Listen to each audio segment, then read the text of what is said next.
are you paying attention, and do you have a relationship with your breast? Because it's really important. Oftentimes we're not paying attention to the importance of caring for our breast and breast care until we're diagnosed with something or a friend is diagnosed. And then we're like, ooh, oh, my breasts. Like, I'm Anne Marie McQueen, journalist and proud 50-ish woman, and we are here looking for the true truth in perimenopause, menopause, midlife, and beyond. Opening our minds to other possibilities is not always easy. Hotflash Inc. You're all woman to me. All right, Anne Marie.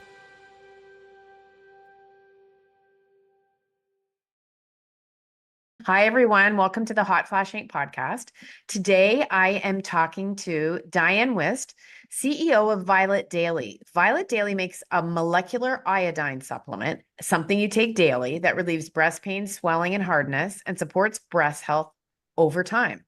It's a non-hormonal treatment for a hormonal problem. She's focused on expanding the company so that women can continue to help women 2 boobs at a time. I absolutely love that, Diane. I love it. You're coming to us all the way from Arizona. How are you? I'm great. Thanks for having me, Violet, with you today. I wanted to tell you that I found out about you because 2 things. Early on, I just was starting Hotflash Inc., but I think my estrogen was really, really high in perimenopause, and I had terrible breast pain, and I just didn't even like someone walking past me, or if my cat would walk at me, it would be brutal. And my friend, who's a very holistic person, said, you should try this Violet Daily. It really worked for me. And I was just about to order it here to the UAE. And then just like that, after months and months and months, the breast pain went away.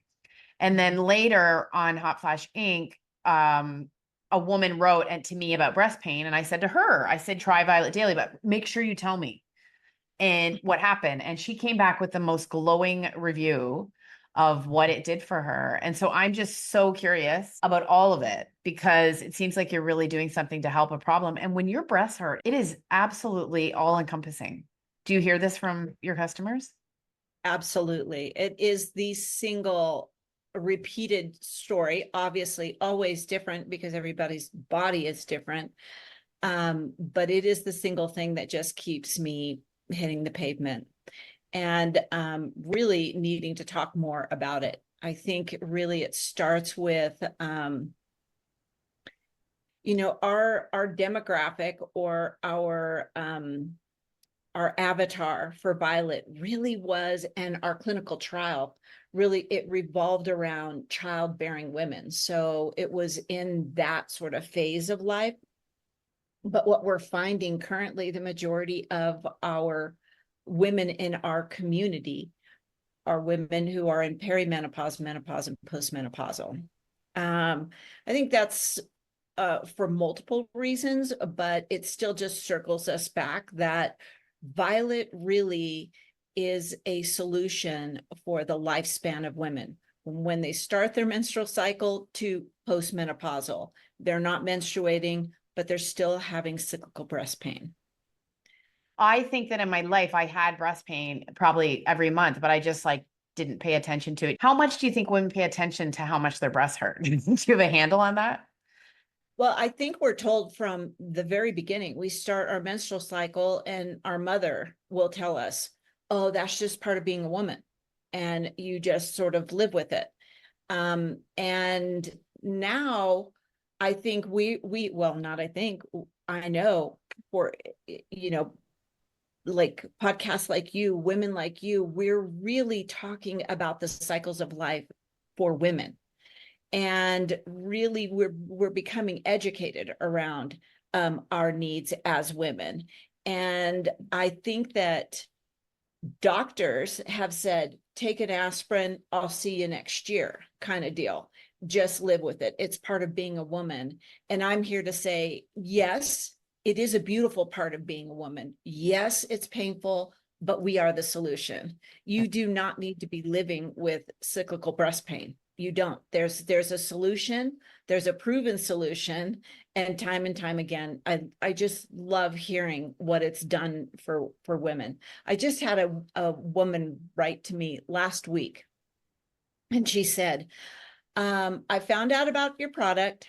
I started it, and within 30 days, my life has completely changed.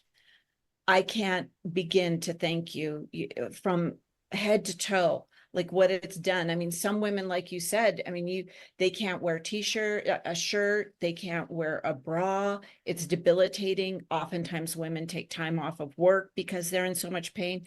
They can't pick up their children, they can't play with their grandchildren. They have to stop normal exercise activity that is so crucial to our overall well-being as women. And there's no need for it. We've got the solution. Can you sort of frame for us like cyclical breast pain and why it happens, and then why the breast pain in perimenopause and menopause, and what types there are? So I think it's really important, and we really try to emphasize this and on all of our social media platforms, that you are your best advocate. And a lot of that starts with you really understanding and having a relationship with your breasts. Changes in a woman's breast are noted by the woman, not by the physician.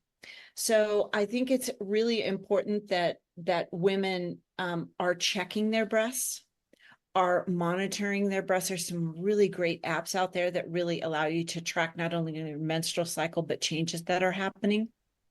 And so, it is a classic. We have a very complex hormone system that, it goes from head to toe.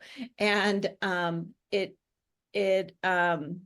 when you have a fluctuation of the estrogen and progesterone that just naturally occurs as part of the cycle, then you start your period, and that's sort of that slough off period.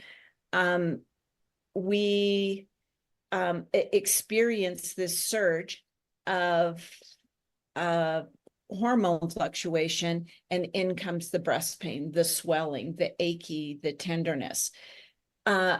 That begins, it can begin on the onset of a young woman's menstrual cycle, and how it can look different for women on later on in life, postmenopausal. Again, you're having those radical changes in hormones that are because our body's changing. We're going into a new phase of life.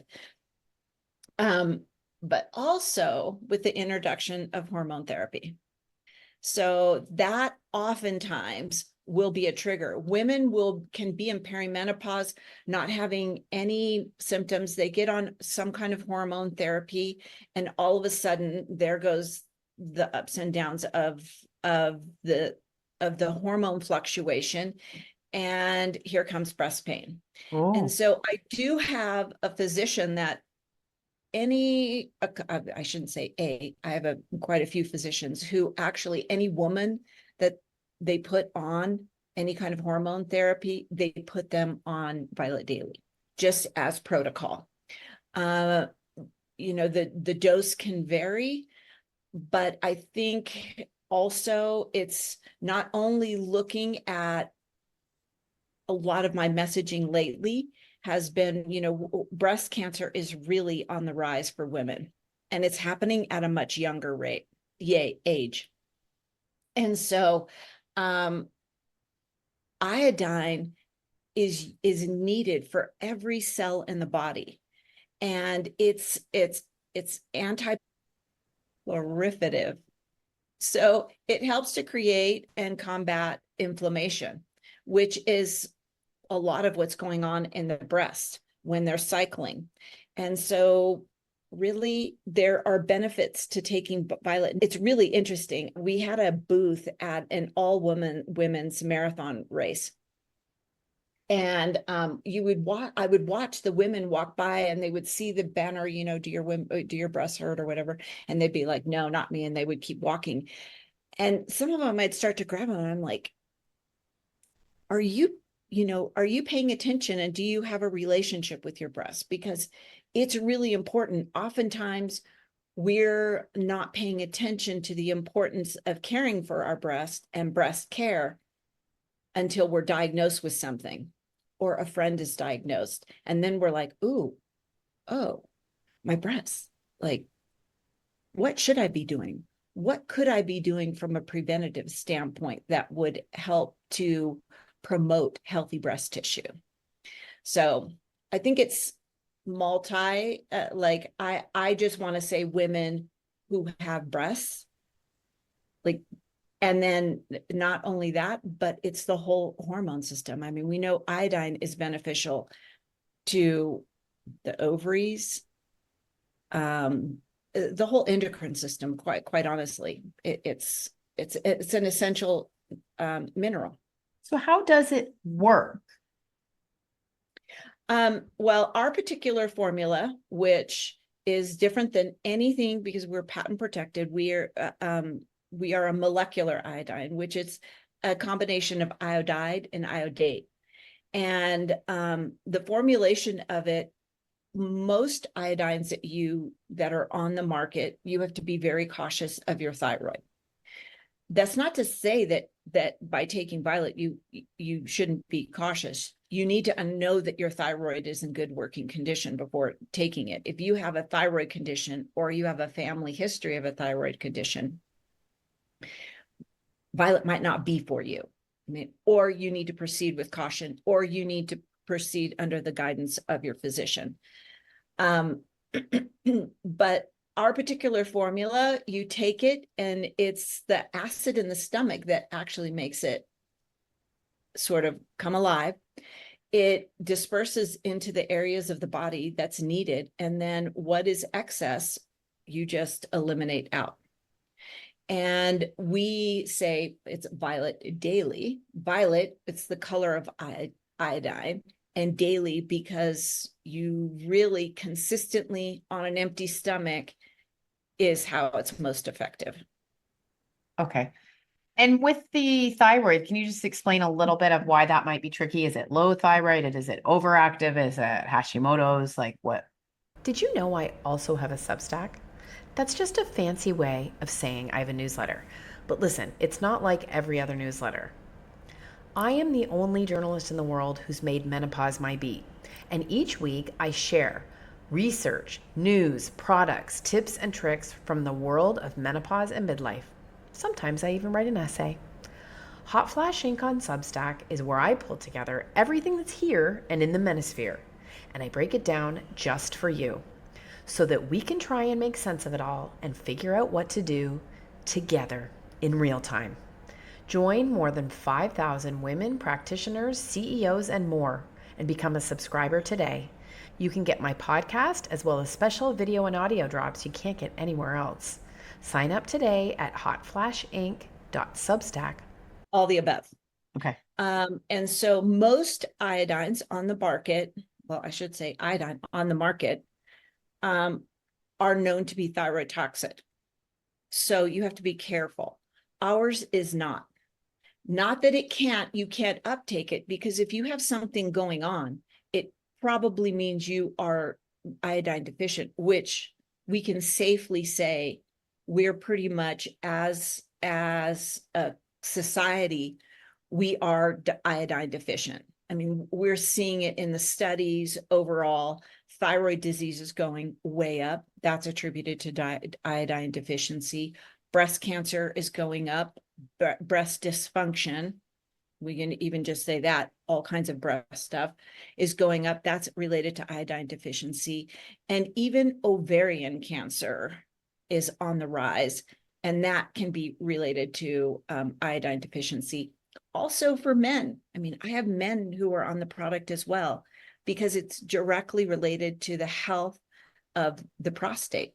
Mm. And so the swelling, which oftentimes men have, the swelling of the prostate can be remediated through the use of iodine. So I do have some men on the product for prostate protection and or to address enlarged prostate. And issues. should people take it if they just wanted to protect their breasts and their ovaries? Yes. Like Yes. Okay, and how Yes, does that that's work? just maybe not taking it every day. Maybe you're taking, we have an insert that goes in our product that says we believe in choice. And that really has to do with, so I have some women that take take one tablet per week, some that take a half a tablet every other day. Some, if if you're in and have had a really long cycle of breast pain, meaning I've been trying to deal with this. My doctor has said, quit eating chocolate, quit drinking coffee, quit doing this, eat seaweed. And I've had no relief. I'm miserable. I'm in pain. This has been going on for 10 years.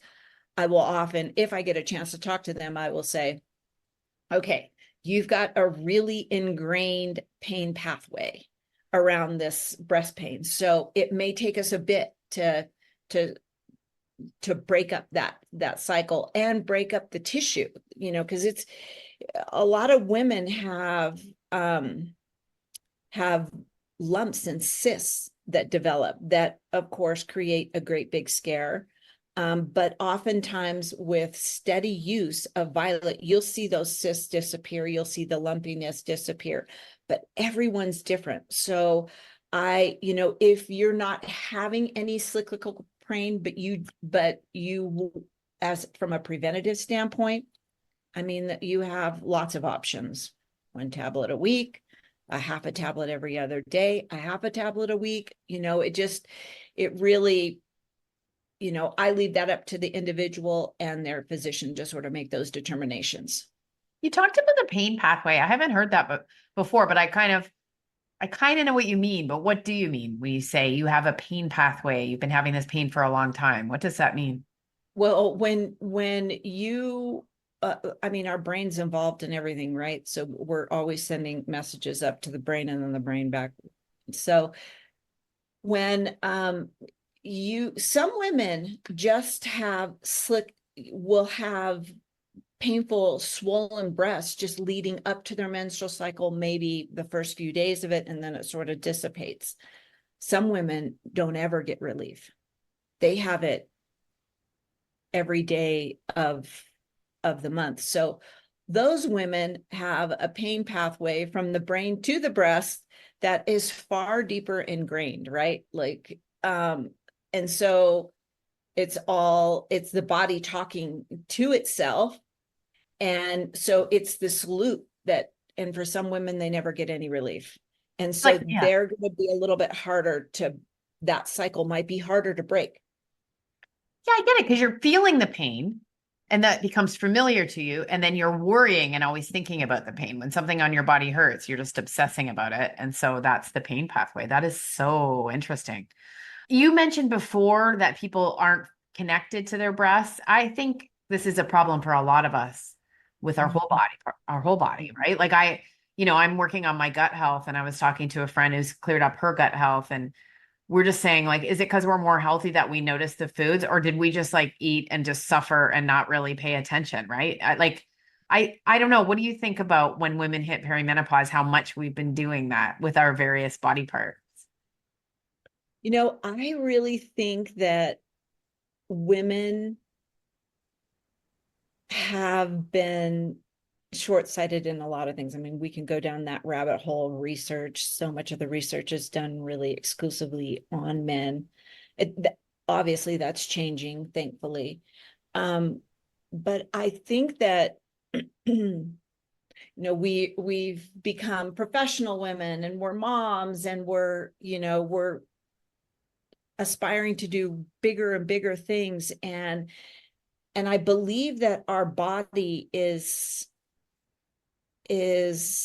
crashing at just the absolute amount of stress we put on our body, not only just in our mind, but how stacked our schedule is, the foods we eat. I don't believe that the food industry really supports how we should be eating to promote gut health, to promote breast health, to promote our overall hormone health. Mm-hmm. And so I really believe that we have to be champions for one another as women, and we need to talk more about what's working, what's not working, and the impact of just our everyday life. Yeah. I don't know how many answered your question, but no, you did. Yeah. How many times has a friend said, a good friend, like, that's not normal, or this is what I've heard, or, you just mentioned something, you say it out loud, it's something that's been in your head. It's so beautiful about female friendships. Mhm. Clinical research. Can you talk about that? Dr. Jack Kessler, who is the scientist who developed Violet, the molecular iodine, performed the clinical trial. So it was a double-blind clinical trial with over 1,400 women, and between like 74-75% women had an absolute increase in breast health wellness. Like, it really changed the health of their breasts. So again, that clinical trial was done with childbearing women. At that time, we weren't talking about menopause like we are now. And it's just, I have found it really interesting when we have surveyed our community to really see that two things. Our women, a lot of our women in our community, the majority of our women in our community are perimenopause, postmenopausal women, and they have dense breasts. Mm. That's a common thread with the women in our community. And so breast deaths is a whole nother sort of rabbit hole to run down, because those women feel their dense breasts every day. That doesn't ever go away. However, it was not part of our clinical trial, but anecdotally, our women are telling us that their breasts are changing over time with the use of Violet. Like they're becoming less dense. Mm-hmm. Interesting. Less. This dense breast is something that's developed in my lifetime. It's kind of interesting, like all of a sudden I have them, and now the recommendations are that they have to advise women about them. So that's really interesting. And I think there is a higher risk. Possibly it's for not Yes. finding cancer. It's Yes. harder to Yes. find cancers. That is crazy. So what else do people get wrong about breast health and breasts, do you think? Everything is connected. So if your breasts are hurting, you're probably iodine deficiency. If you've got ovarian issues or endometriosis, you're probably iodine deficiency. So I really believe that we should be looking at the whole hormone system and not anything in isolation. Isolation, I believe, is just, it's a trap for not really getting at the whole system, and to know that it's going to change. So I have women who will get on Violet and say, how long do I have to be on the product? And it's like, I don't know. Your body's not my body. Mhm. You have to get on, stop the pain cycle, or whatever might be going on with you. At some point, test your system, get off, see where you are, and then you might have to jump back on. You might be able to scale back. There's no magic formula, because what you're eating, how you're sleeping, are you on hormone therapy, are all the other things are going to impact Right. all of it. And that hormone therapy piece was really interesting because I don't know, it's a really tricky subject and time now, because it feels like you can't ever even talk about a side effect from hormone therapy. Like, I've actually seen a doctor post common side effects, and then a whole bunch of people got mad at her because she posted about the side effects. I don't know. What's your take on that? Risks and benefits always with everything we do, and you are not me and I'm not you. That's why it really continues to just circle back to, we have to have a relationship with our body. I specifically talk about the breasts, but it starts there. Yeah. Like, really, I'm very in tune with my body. So I know when things are working and not working, but that's a craft that is constantly changing. I need to constantly read. I need to listen to podcasts like yours. I need to listen to people who are doing research about the female body, and then look at it in context of the whole. And then, where am I in that context? Where do I fit in all of this picture? And I urge women to do the same for themselves. Okay. Okay, so yeah, can you help? Because if you, I want to know how you do that, because I feel like this is part of this going to the school of yourself, like at this time of life. And you seem like you're figuring it out, but it's like a complete mystery for a lot of us. And it's a wonderful experience to start to put it together and realize, but what, like, could you just give some people some tips on how to start and continue to do that? Well, first, it's just, I mean, if I start with the breath, the first thing I'm going to say is check your breaths once a month at minimum. Look at them in the mirror. Feel your body. Like, we really need to feel our body, but not only with our hands, but also like quietly in our mind.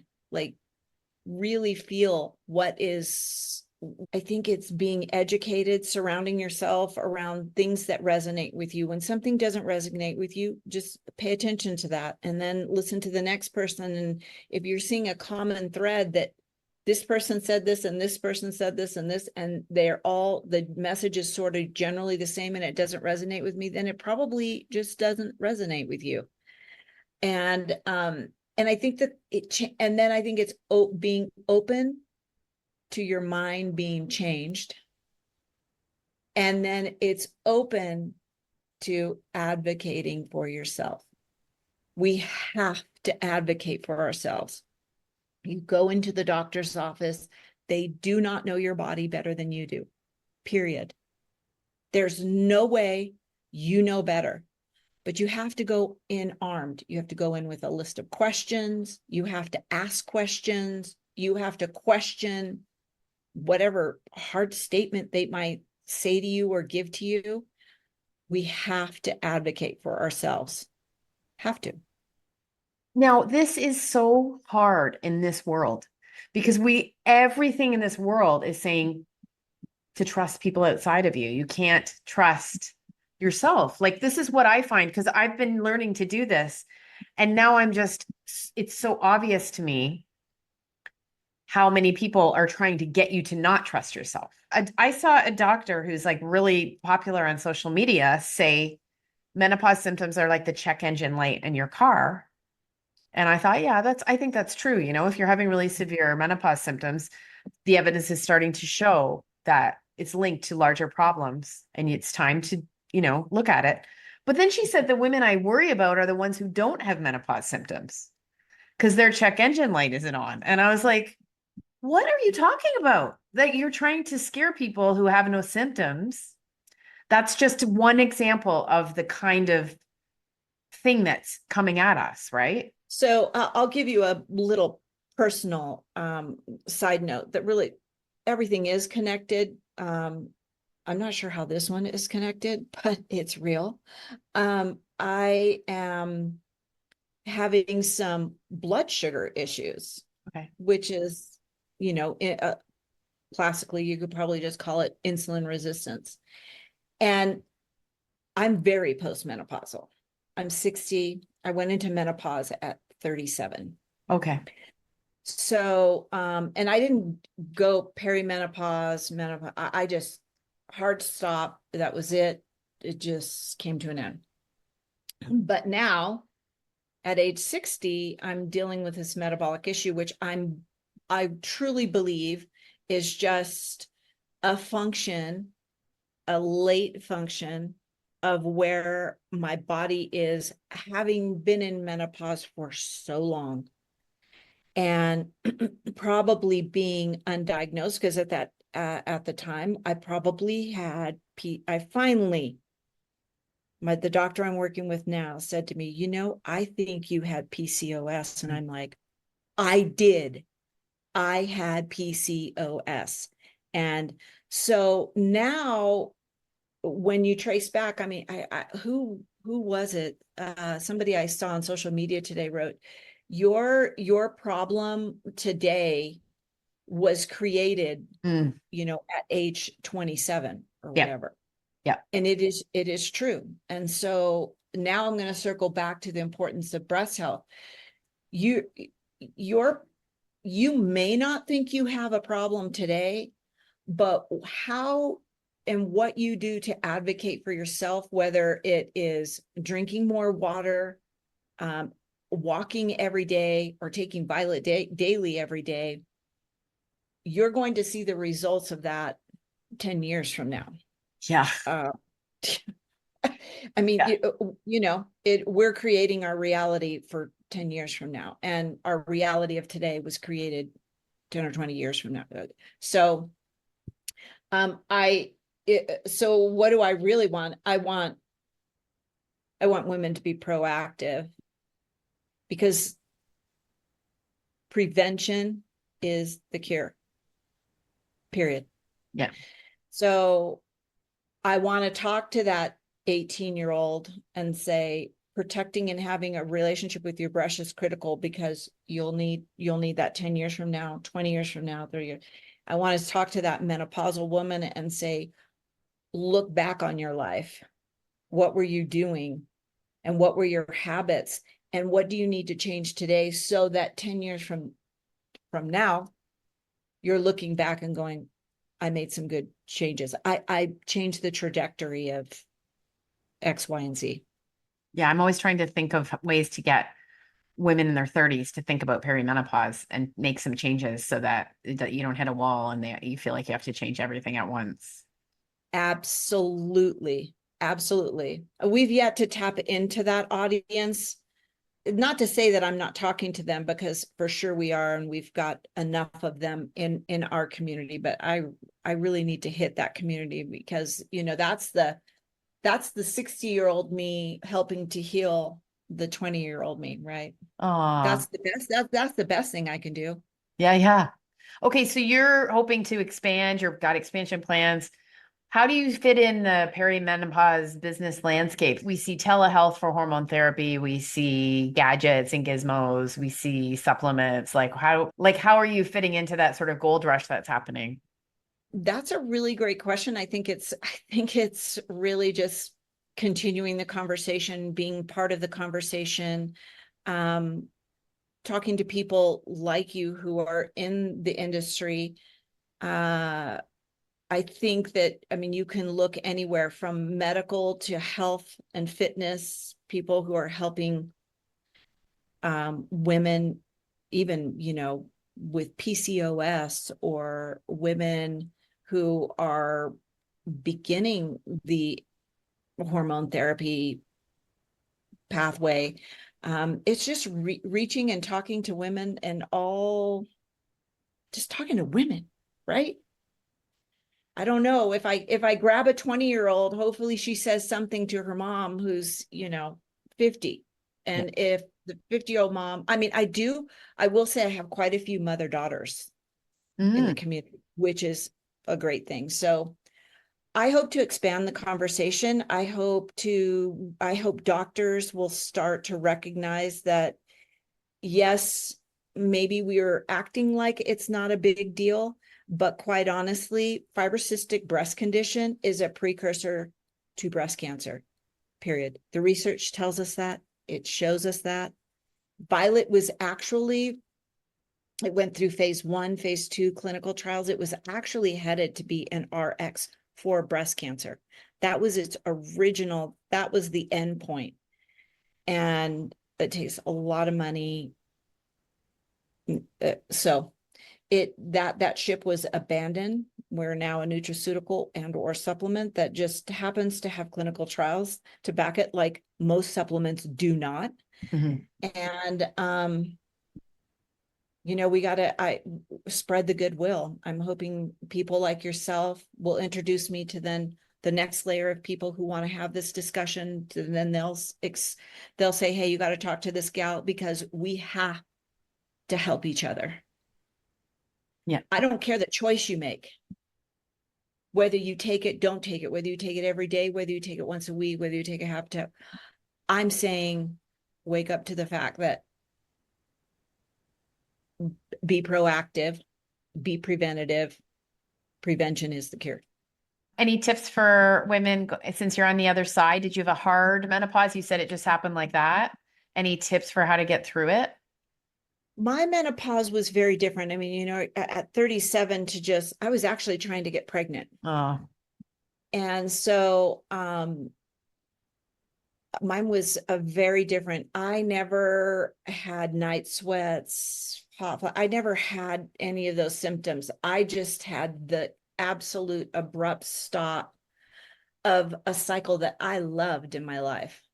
I never, a lot of women hate their menstrual cycle. I never felt that way. I always felt pretty dang good about my menstrual cycle. I loved when it came every month. So, and it's very different than it was when I was 37, the landscape that is currently today.